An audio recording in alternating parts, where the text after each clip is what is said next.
Lesson 11. Thoughts at the Ferry. E.V. Lucas. Introduction. E.V. Lucas is a very familiar name in the field of short essay. He has won a place for himself among the English essayists by his amazing versatility. He has edited the essays of Charles Lamb. The central idea of this essay is that the ferrymen are generally gloomy fellows. Contents. Lucas begins his essay with a confession that his knowledge about the ferrymen is neither extensive nor happy. He does not like them for the following reasons. Journey in a boat is generally a pleasure, but it is not so in a ferry across the river. The delight of drifting along the current is not there. Instead, its journey is from bank to bank. Therefore, the journey is a drudge. No adventure is involved in the journey. There is no music or any mirth making even from the passengers. Lucas is reminded of his boyhood days in a Twickenham ferry.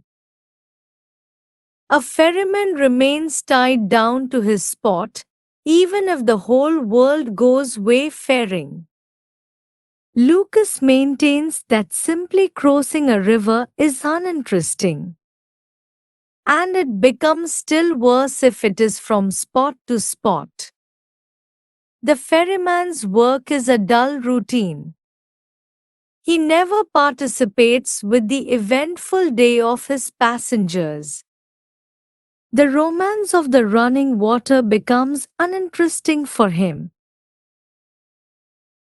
The open air, overhanging clouds and the breeze that will make others poetical, fail to captivate him. Moreover, he will be always on the opposite bank whenever he is wanted in this bank. This aggravates a dislike for him.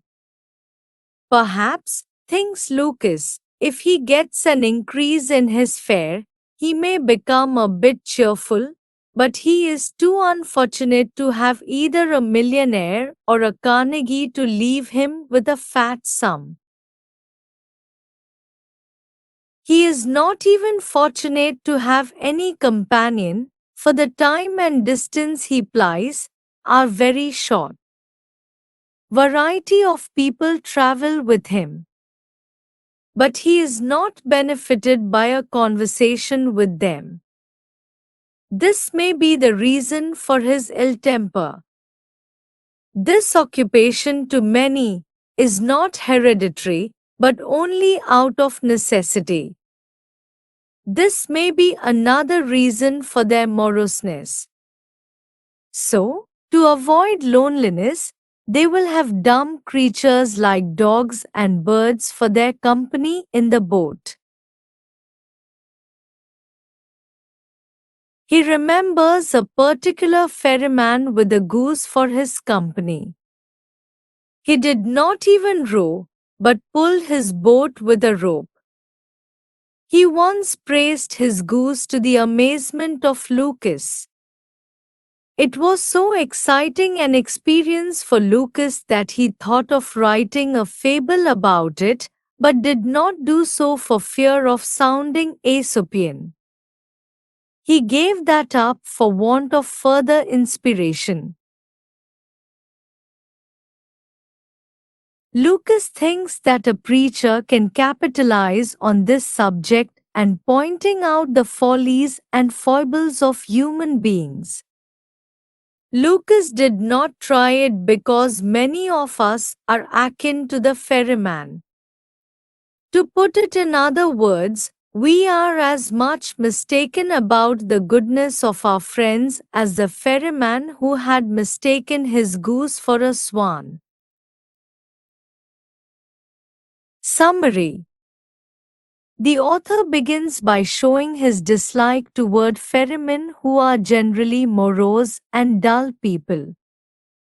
To the author, journeying by boat is a pleasure, but crossing a river by ferry is a dull exercise. Usually, a ferry plies between fixed points and does not run along with the current of the water. There is no much activity for the ferryman on the ferry, and therefore he is quite reserved and non participatory with his fellow passengers. He is quite an unromantic figure, not moved by the passing clouds and the chirping birds. Usually these morose ferrymen grow pets for their company and never mingle with the society. The author recollects one or two experiences he had with such ferrymen.